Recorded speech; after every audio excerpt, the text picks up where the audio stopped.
brutal too. You do know they filmed that sequence. What is it? The upstairs bedroom shot where she gets the girl gets flung out the window. That was at the house that they did Friday the 13th Part 4 at, if I'm not mistaken, the Jarvis house. No shit. Shot. Yeah. That's crazy. I didn't realize. Well, there you go. See, I knew this reason you guys keep me coming up here. And it's not because of my great mustache either. But that helps. That helps. Okay. Well, Friday the 13th Part 7, I don't know what else I could say about it. And I really do love the father coming back, even though his original makeup was a lot more cool and a lot more decomposed and disgusting. He kind of just comes out of the water with a dirty face, grabs Jason, and then pulls him down to the bottom of the lake. It was going to be awesome. There you go. Oh, yeah, I would love to see a cut, but the sad thing is we probably will never see a cut of that like we got to see was it Daniel Fran's version of Halloween 6, The Curse of Michael Myers, the uncensored producer's cut of that. We won't ever get to see a cut of that for Friday the 13th Part 7. Or even like Silent Night, or Silent Night, Deadly Night, or My Bloody Valentine, where they add the scenes back in, even if they're not high quality. I would take that over anything, you know? You know what? You're talking about adding scenes back in, and I know this obviously will be the next. We'll talk about this one for 1989, but Nightmare 5, if you put back in everything they cut out, that movie would have probably been tagged with an X-rated. I could see that. They cut the shit out of Nightmare on Elm Street 5, especially Dan's death and Greta's death, because in Dan's death you get more of the motorcycle parts getting into his skin, more blood, and then Greta you get to see Freddy force-feeding her actual guts and entrails to her. And then the Barbie doll, he slices it open and blood shoots out of it, and they you know, Chris Biggs and those guys, they basically shot everything over the top so that when they did get it cut, they were going to get an R rating. Initially, Hopkins wanted that movie to be a PG-13 film, and I just can't say that I could agree with a Nightmare on Elm Street or a Friday the 13th film. Fuck no. No. Or Halloween. Or Halloween or Child's Play. Definitely not Child's Play. Although I could see those. The language is half fun now. You know? Yeah, it is. But, you know, now that they're doing this weird remake of it, who knows what the fuck's going to go, you know, what's going to happen with that series. It's going to be weird. You talking about Child's Play? Yeah. You know, because they're doing a remake, but it's not a real remake. Too? Yeah. Say what? Yeah. Didn't they remake Night of the Demons, too? Yeah, it wasn't bad either. It wasn't too bad. I mean, it wasn't as good as the original, but they had some hot bitches in it. I'll tell you that much. Monica Keena, trying to think, Doria Baird. God damn, who else was in? Bobby Joe, whatever her name is from Chrome Skull. Lay Durest. Lay Durest. Okay. Yeah. She was in it too. So I mean, there was a lot of hot chicks in that movie. Shannon Elizabeth was in it. She played Amelia Kincaid's part. Oh. So yeah, good times. All right. So Vic has mentioned my number 3. It was his number 10. I have a bigger affinity for, I don't know, monster movies / sci-fi / alien, whatever the fuck you want to call it. The Blob's my number 3. I love The Blob. I love Shawnee Smith. Mosley's in it. I mean, we talked about it earlier with Vic's number 10, but I think The Blob is the fucking tits, you guys. It is amazing. And it's a shame that it got matched up with Killer Clowns from Outer Space first round, because that was a bad draw. I mean, The Blob probably would have gone further in this tournament. The Blob's a great fucking movie, and it deserves my number 3. It was a real battle for it not to be even higher. So The Blob, man, if you have not seen the 80s Blob from 1988, you're missing out, because God damn, I remember seeing that movie a lot as a kid. It must have been on fucking Movie Channel all the time since I've seen it so many times. Oh, yeah, and I'm sure Joe Bob Briggs put it on Monster Vision the time with the probably. I don't know that for sure, but maybe. Or USA Up All Night or something big. You know what I mean? Oh, with Gilbert Gottfried, yeah. And Rhonda Shear, the other one, because they had one on Friday and one on Saturday. I normally watch the one on Friday, I think. The one with Gilbert. Yeah, it was good shit though. Yeah. But yeah, Joe Bob Yeah, Briggs man, was great Blob too. is so good. Oh, Blob's classic. And, I need to go back and watch the one from the 50s and see if I know it won't hold up, but I still want to watch it anyway. Like, because I like the original Thing, even though it was called, the Thing from, I guess, Another World. But, yeah. Yeah, Another World. All right. Yeah. Anyway, okay, so Blake, or Vic, rather, you're up at number 2, my man. Interested to see, although I can probably guess. Let's see where you're at here now with your number 2.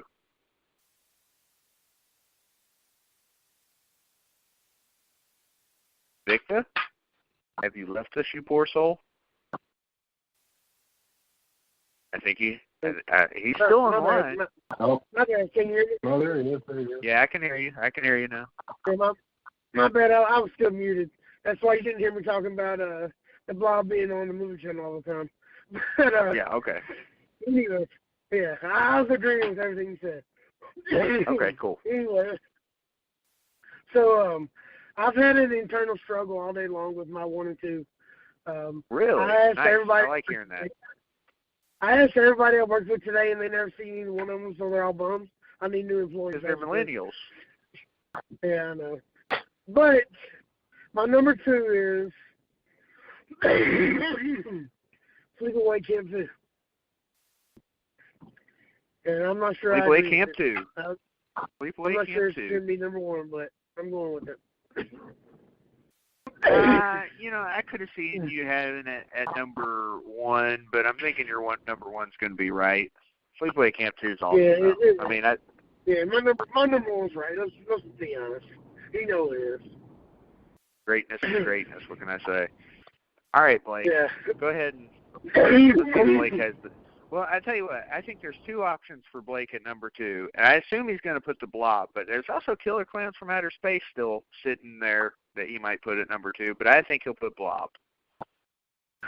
You're correct. I put the Blob, 1988. Chuck Russell, Frank Darabont, Nick Benson, Bill Moseley, Johnny Smith, Kevin Dillon. The movie's a classic. And, I got to go, when I was at Nick's, and Nick's seeing his artwork and his, workshop and stuff, I just going through and seeing all the amazing stuff that he's worked on. And he does these workshops where he discusses how some of the Blob stuff is done. And, man, it's just the special effects really, really made that movie come alive to me. I mean, the movie was good on its own merit, good casting, good dialogue, but the special effects made it. I mean, to me, that was a special effects heavy film. I think that. But it's a great movie. It's one that you could see on TV. Maybe cut and edited a little bit for time format and language or whatever, but still to get to see a really faithful version of it on TV. And then, I've got it on DVD, so I get to see it in, all its glory there, and it only gets better with age for me. The sewer sequence comes to mind. The Blob itself climbing over the face and basically ripping the skin off the face, that comes to mind. And plus it's, it's slimy, gooey, disgusting sort of shapeless mass causing utter chaos and destruction. I mean, what's not to love about that movie? Love it, man. Good thoughts on the Blob. Love it. We need to do that show sometime. Do a Blob episode. We do. If you set up the show, I will get Nick back on here or talk to him, see if maybe he wants to come back on, and maybe he can give us in the summer, because I feel like the Blob is a summer movie. I mean, because remember they were having like a dry spell or whatever, and it was like hot. So we'll do the Blob in the summer for sure. Heck yeah, sounds good. Nick, if you're listening, you're definitely invited to come back and talk about the Blob. That is obviously a favorite among us, especially Travis and I. So definitely come back, and it'll make a great show. Well, Vic agreed that 1988 was a good year for horror, so the fact that the Blob's on his list, I think speaks highly of it still, even if it's not his subgenre. So, all right. Absolutely. Well, that puts me at number 2, and I obviously have a higher opinion of this movie than both of you two do. I don't know why I do. I just love this movie. It's entertaining for me. And next to like Halloween 4, on these lists, it's probably the one I've seen the most and the one I watch most frequently. Whenever it's on, I watch it. Whenever it's, I've got the DVD. I just love it. I love the Scare Zone, even though I didn't get to interact enough at Halloween Horror Nights. Vic knows what I'm talking about already. Killer Clowns from Outer Space is my number 2. That movie is the shit. I would love to see a sequel, but they've been talking about a sequel for like 30 years, so it's never going to fucking happen. I don't care what anybody says. But if they do it, I'm down. So Killer Clowns from Outer Space is one of those movies that should have gotten a sequel and never did, and it's a damn shame. And by the way, Blake, we'll get into this when we do a Blob show. The Blob had a setup for a sequel, and they never fucking did it. What's the deal, man?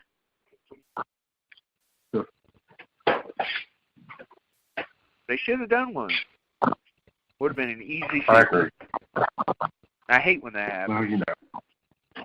Well, yeah, I know. You got other things coming up, budgetary constraints, different offers. We all know what Chuck Russell went on to do. The Mask.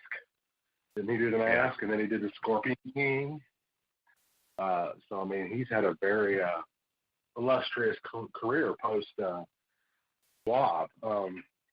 I don't know. Maybe they just thought that it would have fallen out of favor. Because look at what most horror is now. It's possession, blood and guts for blood and guts sake, more possession, and, torture, basically. So it's kind of like it's going through one of those weird times where only certain types of horror are basically widely accepted. I don't know that any younger person, like younger than us, has even seen all of these films that I, personally, not anybody that I know.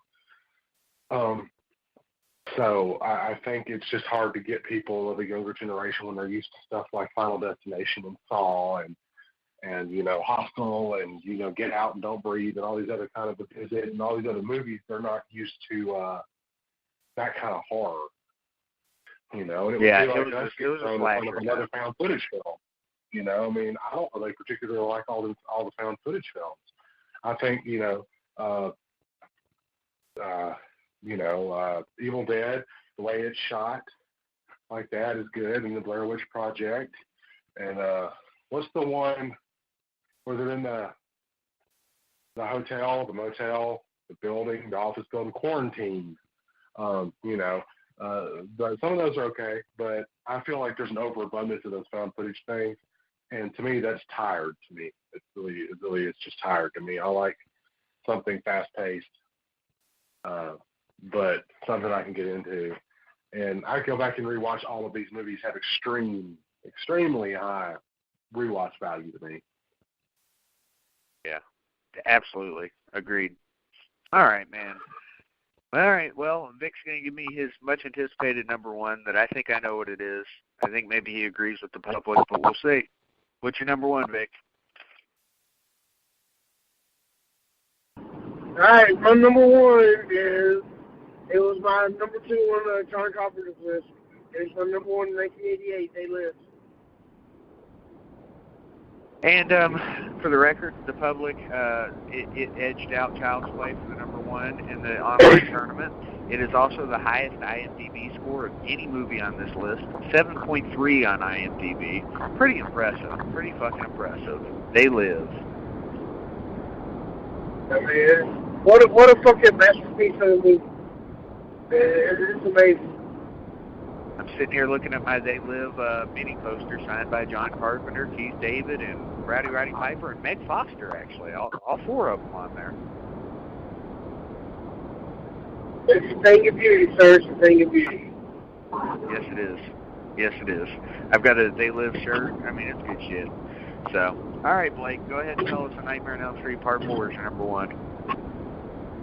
Well, I just want to remark before I do that did Vic have Nightmare on Elm Street 4 on his list at all? I don't think he did he? He did not. No, sir. That's okay. I find that very admirable. I think you put together a really good list, and I was really impressed with how you really put together a list that was all encompassing, all the things that you like in the order that you like them, but you were so versatile. And though you didn't include Elm Street, I really like your list. And the ones on there that I haven't seen,